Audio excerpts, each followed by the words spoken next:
Mwanzo wa mafanikio ya jambo lolote lile huwa yanaanza kichwani, nikimaanisha kwamba kichwani yanaanza mawazo. Yakishaanza mawazo yanakuwa yanaplaniwa kichwani, yani yanachakatwa kichwani kwenye ubongo wa binadamu.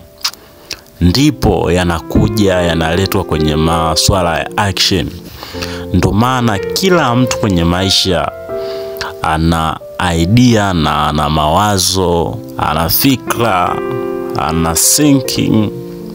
Lakini kitu ambacho ni ajabu sana kushangaa ni kwamba hivi, pamoja na kwamba wote tuna mawazo, tuna idea, kila unayemwona hata kichana idea, lakini shida ni kwamba inakuja pale kwenye kuchukua action au kufanya vitendo au kufanya maamuzi.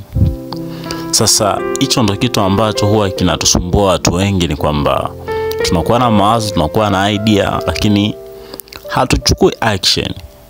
Sasa moja ya pointi zangu mbili ambazo naweza kuzikazia kwenye hii mada ni kwamba hivi, mawazo au mafanikio ya jambo lolote lile au jambo lolote lile ambalo linaanzishwa na mtu huwa inaanza idea. Ikishaanzishwa idea, ndipo zile idea zinakuja zinabadilishwa kuwa vitendo, yani zinakuja zinatimizwa kwa vitendo.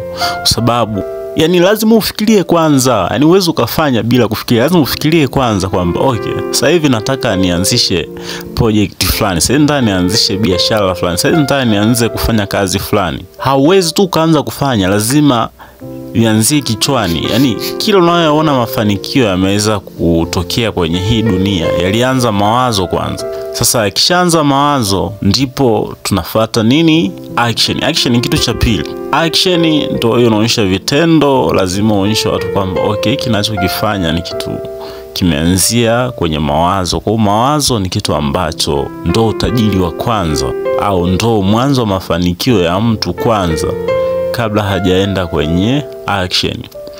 Hakikisha sana unakuwa na mawazo.